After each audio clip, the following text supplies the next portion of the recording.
नमस्कार दोस्तों। अभी ओबीसी जो आरक्षण से संबंधित जो मामला चल रहा था, विसंगति चल रही थी, उस पर चर्चाएं चल रही है। बाड़मेर के अंदर एक बड़ा आंदोलन भी हुआ। इस विषय को पॉलिटिकल का टीचर बड़े अच्छे से बता पाता है। तो हमारे साथ गुरुजी है, काजला जी सर, जो पॉलिटिकल के हमारे यहाँ विशेषज्ञ हैं। इस पूरे मामले को वो आपको समझाएंगे कि किस प्रकार किस वर्ग को ज़्यादा नुकसान, अब जो ये आरक्षण पद्धति है, नुकसान इससे सबको होगा। अभी ओबीसी को ज़्यादा हो रहा है। क्यों? क्योंकि फौजी ज़्यादातर ओबीसी कैटेगरी से आते हैं। ये मामला कोई ये नहीं है कि इसमें किसी फौजी का विरोध हो रहा है, नहीं, उनको आरक्षण मिलना चाहिए जो 12.5 है। लेकिन उनको अब जो सरकार ने 18 के बाद दी, वो पद्धति गलत है जिससे नुकसान हो रहा है। बाकी तो उनको उस चीज़ का विरोध नहीं है। अब इससे जो ओबीसी नहीं, आने वाले समय में एससी एसटी सभी वर्गों को नुकसान होगा। अभी सिर्फ ओबीसी को ज़्यादा नुकसान हो रहा है। आपका गुस्सा हम पर जायज़ है। आपने कहा बहुत सारे बच्चों के मैसेज, आपका गुस्सा एकदम जायज़ है। लेकिन एक बात को आप नहीं समझ रहे, हमारी जो आवाज़ है वो सिर्फ स्टूडेंट तक पहुंचती है, सरकार तक नहीं पहुंचती। अगर हमने पोस्ट डाली बाड़मेर आंदोलन, उससे पहले भी आप देख लो, हमारे टेलीग्राम पे हमने डाली थी कि बाड़मेर की आंदोलन आप देख लो, उस पर 70,000 व्यू भी है। हमारी आवाज़ आप तक पहुंचेगी, सरकार तक। तो ये जो मामला, ये तो सरकार का है। आप हमें कहोगे हम पोस्ट डाल देंगे, आप कहोगे वीडियो बना देंगे, बनाए भी हैं, बना भी देंगे। लेकिन आप आज जो सरकार से जो आपके नेता है, एमएलए है, इसमें पार्टीबाजी न घुसाते हैं, भले ही वो कांग्रेस का हो, भले ही वो बीजेपी का हो। आप उनको टैग करो, उनसे कहो, मीडिया को टैग करो, मीडिया पे प्रेशर डालो ताकि ये मामला उठे। जितना जल्दी सरकार के मामला, सरकार के व्यक्ति ध्यान देते हैं। हमारे मामले में सिर्फ हम पोस्ट कर सकते हैं। आप कहो कि ट्विटर पोस्ट को 1 नहीं 50 कर देंगे, लेकिन हमें आप हमें जानते हो, इसलिए सोचते हो कि गुरुजी की बात पहुंचती होगी। नहीं, आप हमें जानते हो, ये बात ठीक है। लेकिन भाई ये नेता हमारे वीडियो नहीं देखते, वो हमें नहीं जानते। हम भले कितना ही टैग कर दो, लेकिन ये नेता जब इसमें प्रवेश करेंगे, नेता जब टैग करेंगे, वो उनसे पोस्ट डलवाओ, उन पे प्रेशर डालो, आप मीडिया पे प्रेशर डालो। आप हमें तो भेज दो, हम डाल देंगे, टेलीग्राम पे पोस्ट कर देंगे, कम्युनिटी में कर देंगे, फेसबुक पे डाल देंगे। लेकिन हमारे से इतना प्रभाव नहीं पड़ेगा जितना हम सिर्फ हमारे स्टूडेंटों को बता सकते हैं। हमारी आवाज़ सिर्फ स्टूडेंट तक पहुंच पाती है। तो गुरुजी इनको पूरी पद्धति से आप समझाइए, और किस तरीके से किस वर्ग को क्या नुकसान हो रहा है, इसको पूरी पॉलिटिकल के हिसाब से भी, कहाँ से ये शुरू हुआ और क्या है इसके अंदर। चलो ठीक है गुरुजी, बढ़िया प्यार से बताओ बच्चों। जी सर, थैंक यू बच्चों। देखें, वैसे तो आरक्षण पर बात करने का मतलब होता है तलवार की धार पे चलना, लेकिन हम तमाम पक्ष जो हैं, जो ओबीसी रिजर्वेशन से जुड़े हुए हैं, उन तमाम पक्षों पर बारीकी से बात करेंगे। लेकिन अगर इस रिजर्वेशन पद्धति को, जो ओबीसी की रिजर्वेशन पद्धति है, अगर इसे अपन शुरू से समझें तो ज्यादा बेहतर आपको समझ में आएगा, और आपको वास्तविक समझ में भी आएगा कि ओबीसी आरक्षण क्या है। देखिएगा, ओबीसी आरक्षण की बात करें उससे पहले आपको एक चीज समझनी होगी। आपको एक नाम याद होगा, मंडल आयोग। मंडल आयोग है, ये मंडल आयोग क्यों बना था और मंडल आयोग क्या है? मंडल आयोग का गठन है, ये 1979 में किया गया था। 1 जनवरी 1979 को मंडल आयोग का गठन किया गया था। मंडल आयोग के गठन का उद्देश्य क्या था? गठन का उद्देश्य था कि पिछड़े वर्गों की पहचान करना। उद्देश्य क्या था? जो पिछड़े वर्ग हैं, इन पिछड़े वर्गों की पहचान करने के लिए, पिछड़े वर्गों की पहचान करने के लिए ये मंडल आयोग बना था। अब मंडल आयोग ने 11 सूत्री एक सामाजिक, आर्थिक, शैक्षणिक कारकों का प्रारूप तैयार कर दिया। कितने? 11 सूत्री एक प्रारूप तैयार कर दिया, जो सामाजिक, आर्थिक और शैक्षणिक कारक थे, और इनके आधार पर इन्होंने पिछड़ी जो वर्ग थे उनकी पहचान का दायरा तय कर दिया। वीपी सिंह जी की सरकार ने 1989 में बीपी मंडल आयोग की सिफारिश पर, किसकी? बीपी मंडल आयोग की सिफारिश पर क्या किया? बीपी मंडल आयोग की सिफारिश पर ओबीसी को केंद्र में 27% आरक्षण दे दिया। ओबीसी को केंद्र में कितने प्रतिशत? केंद्र में 27% रिजर्वेशन दे दिया। जैसे ही केंद्र में ओबीसी को 27% रिजर्वेशन दिया गया तो मामला सुप्रीम कोर्ट में चला गया। सुप्रीम कोर्ट में एक 9 जजों की बेंच बैठी। सुप्रीम कोर्ट में मामला बना इंदिरा साहनी, जिसे आप मंडलवाद के नाम से जानते हैं। 9 जजेस की बेंच, उस 9 जजों की बेंच ने ओबीसी आरक्षण को सही करार दिया और ओबीसी आरक्षण को एक प्रकार से संवैधानिक दायरे में माना। क्यों माना? क्योंकि यहां पर जो ओबीसी को रिजर्वेशन दिया गया था, ये ओबीसी को रिजर्वेशन दिया गया था सामाजिक व शैक्षणिक पिछड़ेपन के आधार पे। किस आधार पे? सामाजिक व शैक्षणिक पिछड़ेपन के आधार पे रिजर्वेशन दिया गया था। और संविधान के आर्टिकल 60 के सब क्लोज 4 में अपन देखें, 16(4) में देखें तो कहा गया है कि सामाजिक शैक्षणिक पिछड़ेपन के आधार पर रिजर्वेशन की बात होती है। ओबीसी को रिजर्वेशन दिया गया, लेकिन मंडलवाद में एक बात कही कि किसी भी स्थिति में 50% से रिजर्वेशन ज्यादा नहीं होगा। वो 50% से ज्यादा नहीं होगा, सामाजिक शैक्षणिक पिछड़ेपन के आधार पर 50% से ज्यादा नहीं होगा। तो केंद्र में जैसे ही ओबीसी को रिजर्वेशन दिया गया तो स्थिति क्या बन गई? केंद्र में देखें और राज्य में देखें तो रिजर्वेशन का प्रतिशत अलग अलग है।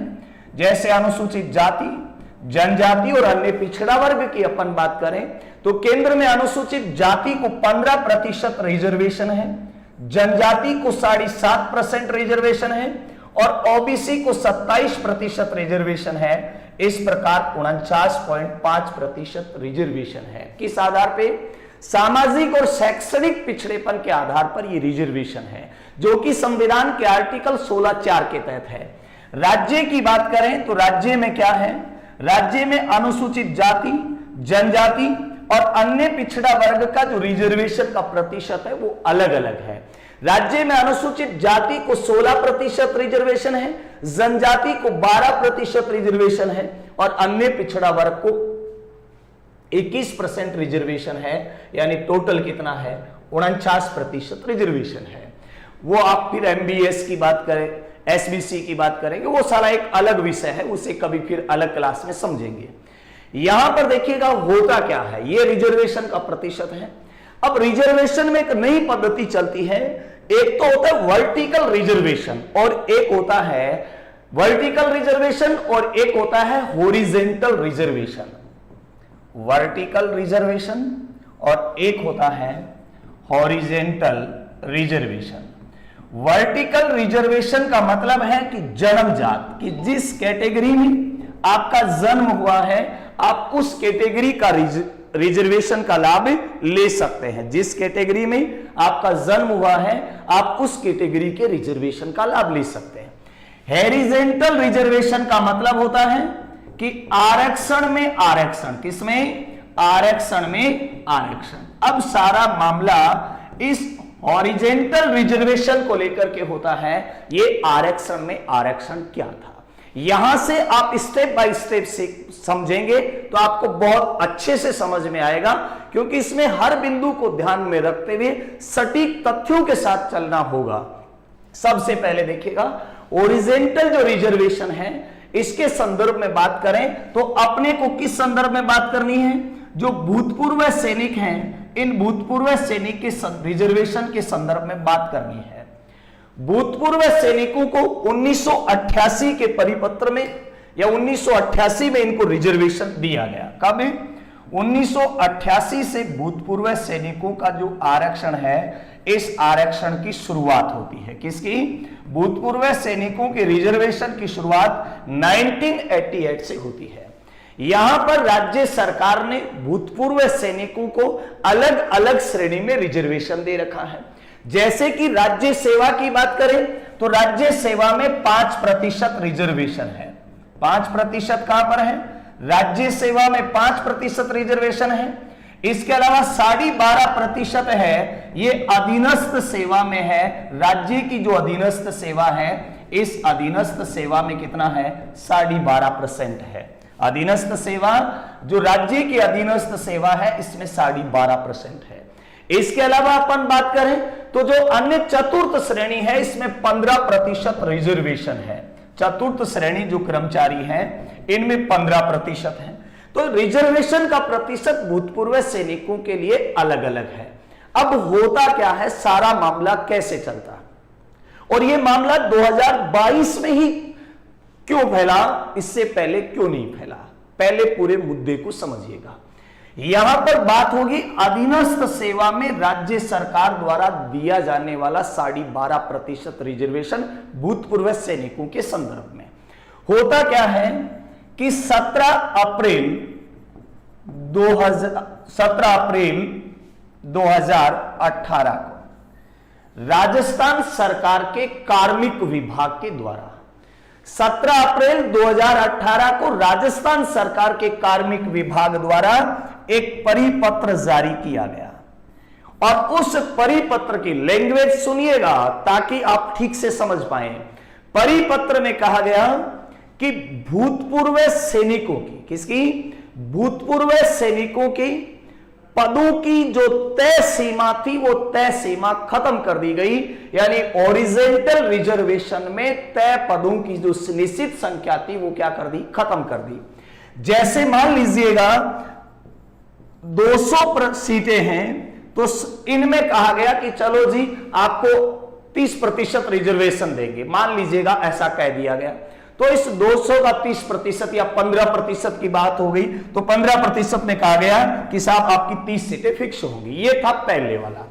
लेकिन जैसे ही ये परिपत्र जारी किया गया कार्मिक विभाग के द्वारा, जो कि एक प्रशासनिक निर्णय है, उस कार्मिक विभाग द्वारा जारी परिपत्र में यह संख्या है, तय पदों की संख्या कम कर दी। ओरिजेंटल रिजर्वेशन में भूतपूर्व सैनिक आते हैं, विकलांग दिव्यांग जो भी हैं वो सारे किस में आते हैं, ओरिजेंटल रिजर्वेशन में आते हैं।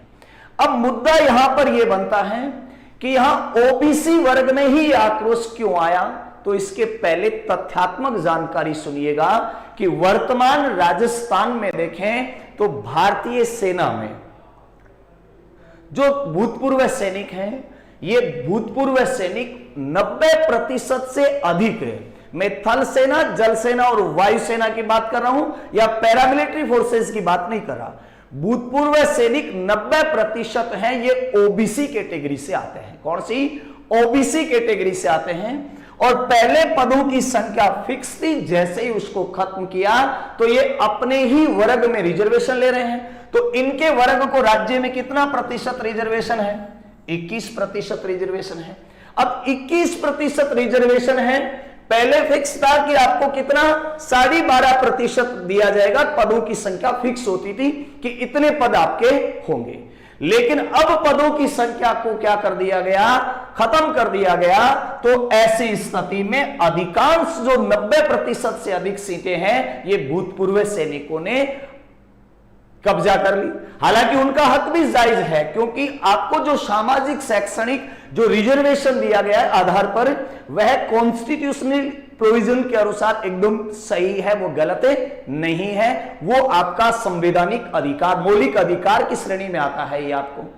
तो ऐसी स्थिति में अब इस संदर्भ में पहला सवाल ये उठता है कि ओबीसी के पुरुषों में ये आक्रोश क्यों आया। तो मैं आपको बता दूं कि ये जो रिजर्वेशन प्रणाली का लाभ लिया, ये सारा सैनिक ओबीसी से 90% से अधिक।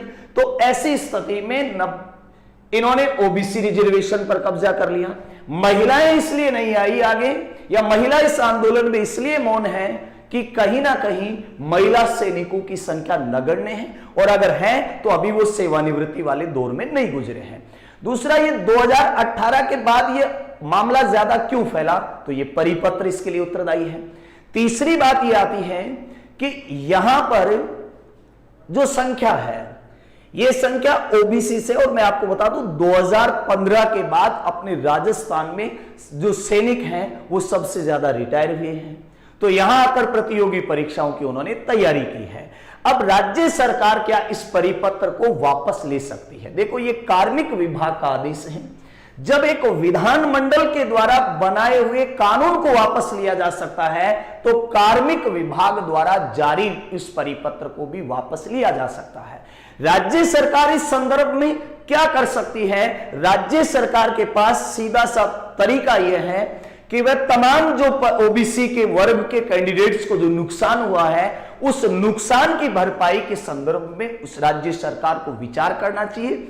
दूसरा, भूतपूर्व सैनिकों का रिजर्वेशन उनका हक है, सैनिकों का हम सम्मान करते हैं, क्योंकि राजस्थान की तो वो धरती है जहां कवि किपलिंग कहते हैं कि राजस्थान में ऐसा कोई रहा नहीं जहां वीरों का खून नहीं बहा हो। ठीक है, तो ऐसी स्थिति में राजस्थान सरकार को यह परिपत्र वापस लेना चाहिए।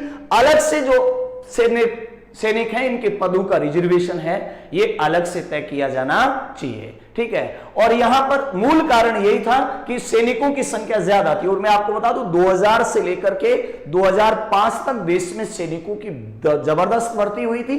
2018 के बाद ये भर्ती देखने लगे। 2018 के बाद मामला इसलिए आ गया कि 2018 में शुरू में आया, लोगों ने इस ओर कुछ ध्यान नहीं दिया। हालांकि कुछ ने कहा तो लोगों ने इस ओर विश्वास भी नहीं किया, ऐसा कैसे हो सकता है। लेकिन कोविड के कारण एग्जाम नहीं हुई। 2021 में जब एग्जाम होने लगी तो उसके बाद उनके जब परिणाम जारी होने लगे, उस समय लोगों में इस बात की वास्तविकता समझ में आई कि वाकई ये ओरिजेंटल जो रिजर्वेशन में तय पदों की संख्या खत्म की गई, सीमा खत्म की गई, ये कहीं ना कहीं अपनी ही कैटेगरी का क्या हो रहा है, नुकसान हो रहा है। तो ये था आपका जो ओबीसी आंदोलन से जुड़ा हुआ मुद्दा है। और एक चीज हमेशा ध्यान रखें, अब सरकार, शिक्षक सरकार तक बात नहीं पहुंचा पाता, वो विद्यार्थी तक बात पहुंचा पाता है। सरकार तक बात जनप्रतिनिधि पहुंचाते हैं, और जनप्रतिनिधि हमारे वीडियो नहीं देखते हैं, विद्यार्थी देखते हैं, जैसा अभी सर ने बताया। धन्यवाद। जय हिंद, जय भारत।